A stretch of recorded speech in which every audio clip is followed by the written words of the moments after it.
మయ్యా గంజాయి కేసులో మయ్యా గంజాయి కేసులో పోలీసులు నా నెంబర్ దొరికేసిందిరా. ఏ నిమిషంలో అరెస్ట్ చేస్తారు నన్ను.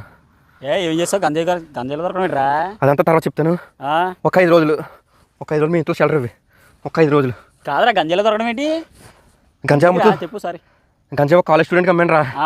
ఆడేమో గంజాయి కొట్టేసి బండి వేసుకుని రోడ్డు మీద ఏమైనా గుద్దాడు. ఆడిని పట్టుకొని ఆడి ఫోన్లో నా నెంబర్ పట్టేసుకున్నారా. నువ్వు బీటెక్ చేసి ఇప్పుడు గంజాయి అమ్మడం ఏంటా? నీవు సాఫ్ట్వేర్ జాబ్ చేసి కదా? అవునరా, బీటెక్ చేశాను. క్యాంపస్ లో 1000 మంది 30 మందికి జాబ్ ఇచ్చాడు. ఆ 30 మందిలో కొట్టే స్టామినా స్ట్రెంత్ నాకు లేదు. తర్వాత ఏదో అమీర్పేట వెళ్ళిపోయి కింద మీద కోర్సులు పడి ఏదో ఒక చిన్న కంపెనీలో జాబ్ లో దూరాను.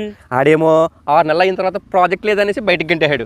ఈ లోపు జాబ్ వస్తే కుదురుగా ఉన్నాను కదా. నేను బండి కావాలి, ఐఫోన్ కావాలి, కుదిరితే కారు కావాలి కదా. ఈఎంఐలు పెట్టేసి ఇవన్నీ తీసేసుకున్నాను.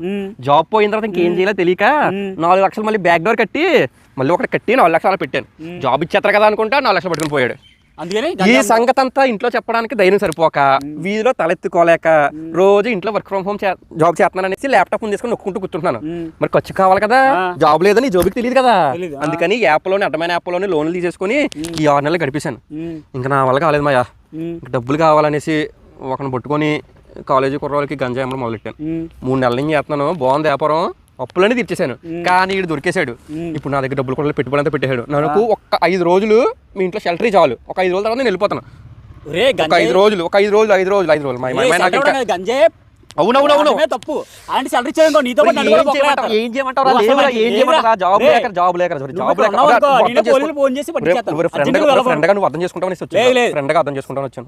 నువ్వు ఇప్పుడు వెళ్ళిపోవు అనుకో, పోలీసులు ఫోన్ చేసి అలాంటిది నీతో పాటు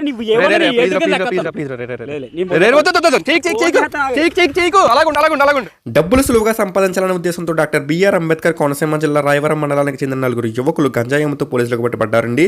దయచేసి ఎవరు కూడా మనకి చాలా ఖర్చులు ఉంటాయి, మనకి చాలా అవసరాలు ఉంటాయి, కానీ ఎట్టి పరిస్థితుల్లో కూడా డబ్బులు సంపాదించడం కోసం ఇల్లీగల్ మార్గాల్లోకి అయితే వెళ్ళకండి.